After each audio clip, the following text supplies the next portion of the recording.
Hello, and welcome back to the Nostalgic Futurist podcast. This is episode 5, where I will be talking about my favorite foods in both Disneyland and Disney's California Adventure. I wanted to talk about my favorite foods because I like a lot of the things that aren't always mentioned. I also wanted to talk about special event food like the Food and Wine Festival that just happened, and also special event food like the Indiana Jones Dole Whip. All right, let's start off with my absolute favorite thing to eat in any of the Disney parks. It's at Cocina Cucamonga in Disney California Adventure, and it is the taco street plate. I absolutely love these tacos. They're like zesty, they're fresh, they're great to eat when it's cold, and they're great to eat when it's hot. I absolutely adore getting it with the carne asada, and I wish I could make the black beans and the rice and those tacos at home. And every time I've tried, it just doesn't work. So I highly suggest trying them out. They're $12.99, which is on the pricier side, but you get a full entree and I am stuffed by the end. So I highly suggest trying the street tacos plate at Cocina Cucamonga. Next is one of my old favorites. I used to love getting a corn dog at the little red cart at the end of Main Street. It's a little hard to find if you don't know exactly where it is. If you go down Main Street facing the castle and you get to the very end, right before it becomes the hub, if you turn to the right, it'll be right there. The reason why these corn dogs are so much better than most corn dogs is that the breading is really thick and they're hand dipped. Now they say that the corn dog castle in Disney California Adventure across the way is the same corn dogs. I've had them several times and there's something about them that just don't taste the same to me. Maybe it's because the little red wagon is cuter. I'm not sure. But these corn dogs are really great if it's not hot. I have found recently that when it's hot or I'm having a day where I'm already feeling a little sludgy, that having so much breading in me is just not fun for the rest of the day. So eat with caution. I am so excited to talk about this one.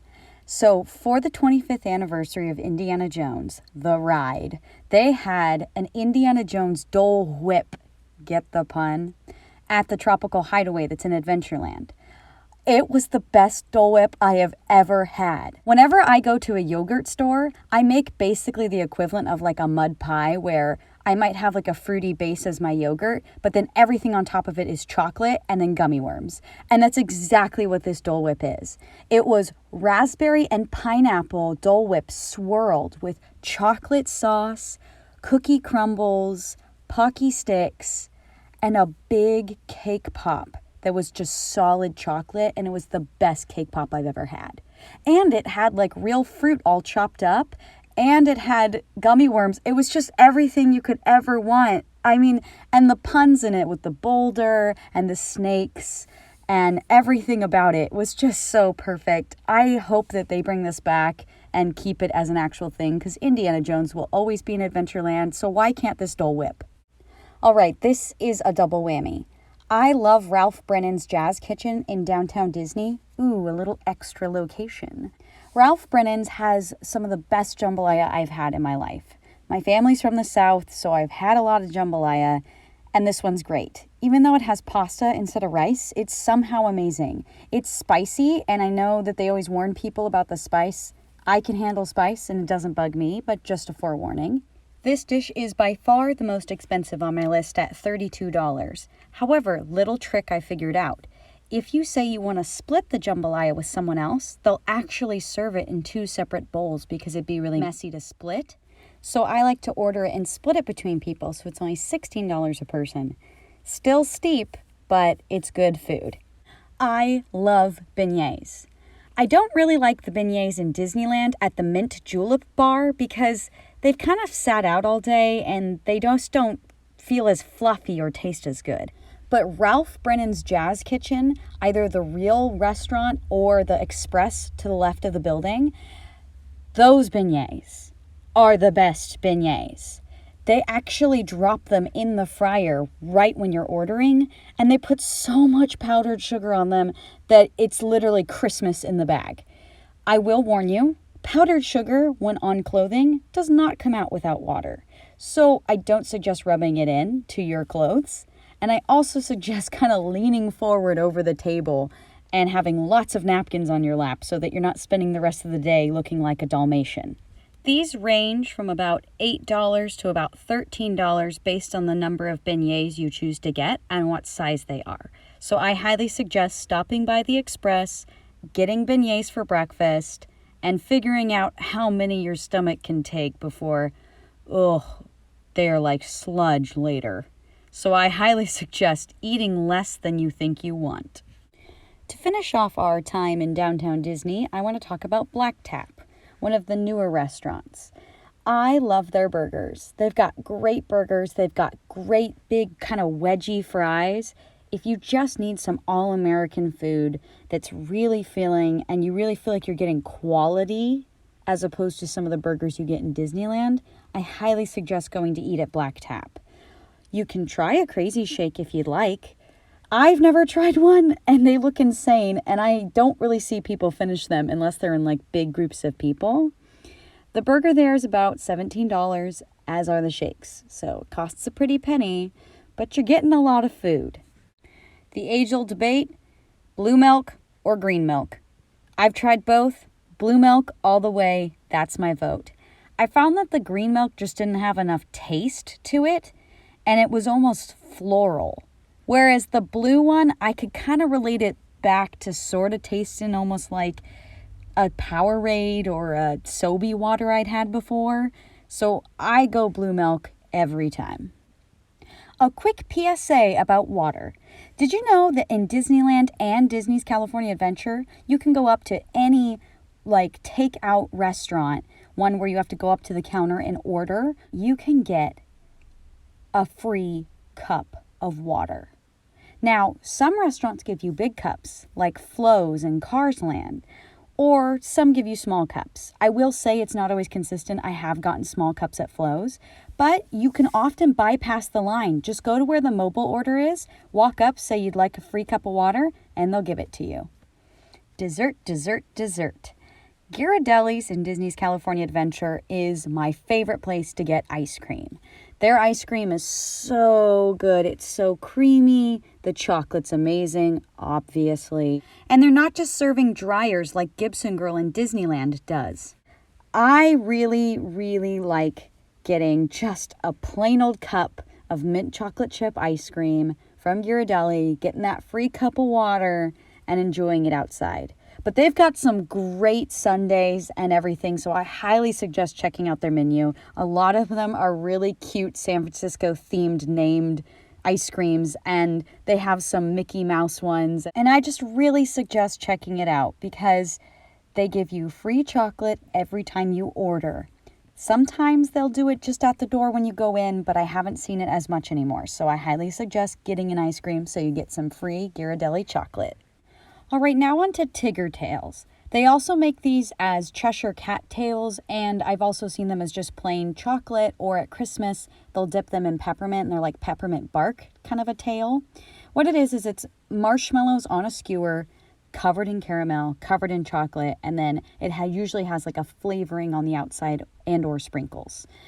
I really like these. They're really good. However, the only thing that bugs me about them is they do start to be a little stale. I usually get them at the end of the day when I'm leaving the park and they've sat there all day. I have watched them make them like in the little windows they have where you can watch the candy makers. I've watched them make them and I bet you they are absolutely phenomenal fresh. They are $4.99, not too pricey, but they are pretty small for that price. Heading back into the world of comfort food, at the Stage Door Cafe in Frontierland, it's right on the right-hand side of the Golden Horseshoe. If you look off to the edge, it almost looks like it's just part of the scenery, like another building that doesn't really have anything in it, but it is a restaurant. And if you go in, you can get chicken strips with fries. They're just great when you're just starving and you just need some protein and some fries, and you can just sit on the rivers of America and you can watch whatever is going on the river, like Fantasmic, or you can, just watch the people and watch the sights and the sounds. Let's talk Disney California Adventure Food and Wine Festival 2020. Now, I know the festival got interrupted by the entire virus outbreak and everything, but there is talk about trying to maybe extend it once the parks reopen. So here's my suggestions if that does happen. My favorite thing I had this year was the chicken and waffles with orange juice, like kind of boba. I'm not sure what those are called. Popping pearls on top.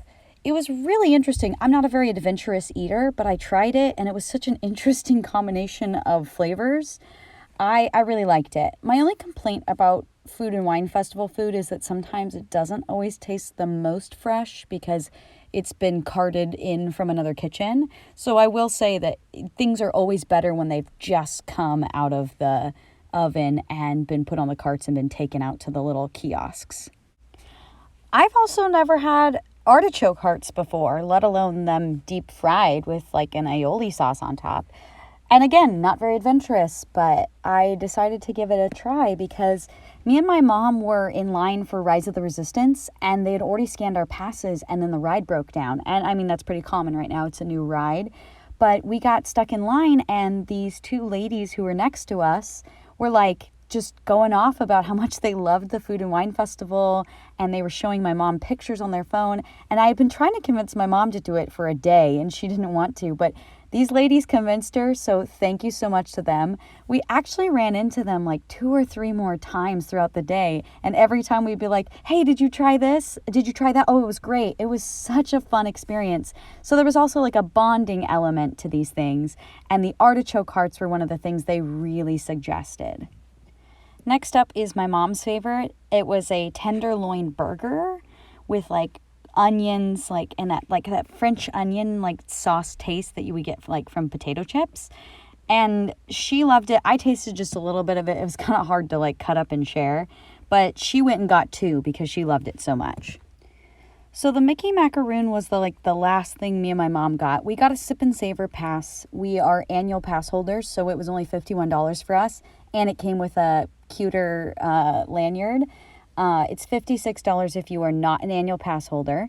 And we were so stuffed from having eaten like everything all day that it was so hard to want to eat more. And this Mickey macaroon is big, but it was so good. It's chocolate and peanut butter. It was worth it.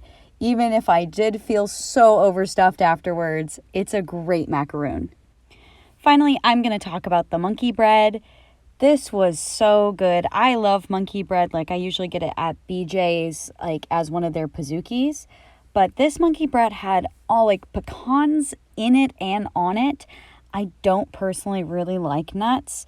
So I asked if I could get the nuts taken off. They can't take off the stuff, obviously, that's inside the bread. But they could take off the nuts from the top, which was great for me. And they put extra caramel drizzle.